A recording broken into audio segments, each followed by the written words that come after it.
silk on the outside, a snake within, a true story that still keeps me awake at night. I swear to God, at my age, I have seen everything life can throw at a person. Hunger and abundance, joy and unbearable grief. But this story burned my heart in a way nothing else ever did. I am not telling it for revenge. I am telling it so that someone else's son, any son, does not live through what mine did. A bride for the family home. It was after the collapse of the Soviet Union. Hard times. Poverty everywhere. But we still had honor. We still had shame. We live in the ancestral home, the family house passed down for generations. When we decided to bring in a bride, we did it properly. We held a celebration, slaughtered livestock, gifted gold, dressed the guests. Because people were watching. They always watch when it's the main family house. The bride's family were city people. Well dressed. Respected. Everything looked perfect. Her name was Gulner. Quiet. Polite. Soft-spoken. She poured tea with one hand and gratitude with the other. Whatever you said, she answered, of course. For a whole month, she lived with us like that. And now, when I look back, I realize she was watching, calculating, preparing. A fox too clever for the trap. Without telling my son, she transferred the family car into her name.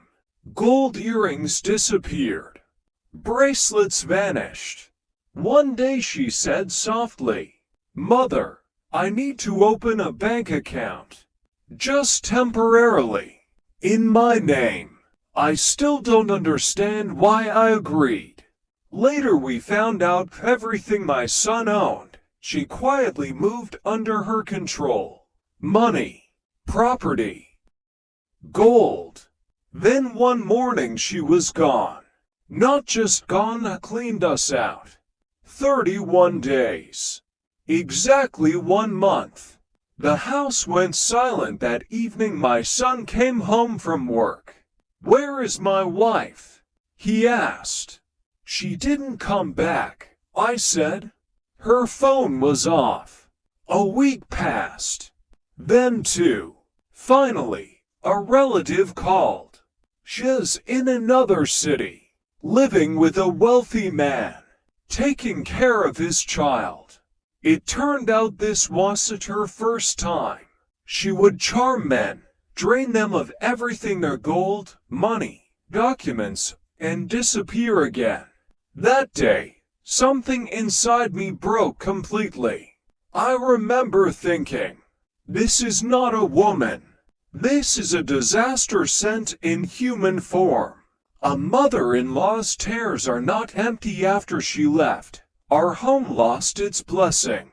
My son, once proud, strong, became silent. He avoided mirrors. He stopped going out. Shame crushed him more than poverty ever could. Years passed. No one knows where Gulner is now. Some say Russia, some say Turkey. But I believe one thing with absolute certainty. A mother-in-law's tears never go unanswered. An old woman once told me, if a bride's intentions are dark, a curse does not fall on her head, it pierces her heart. A warning for today's youth. These days, many girls enter marriage not as wives, but as debts.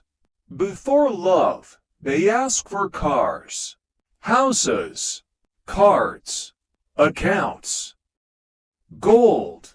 They don't bring peace into a home, they bring calculation. Not all, of course, but enough to ruin lives. And to young men, I say this: do not judge a woman by her face.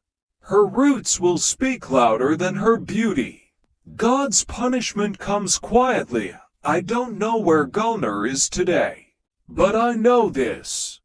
God's punishment never comes loudly. It doesn't announce itself. It arrives silently and strikes the heart. I didn't tell this story out of anger.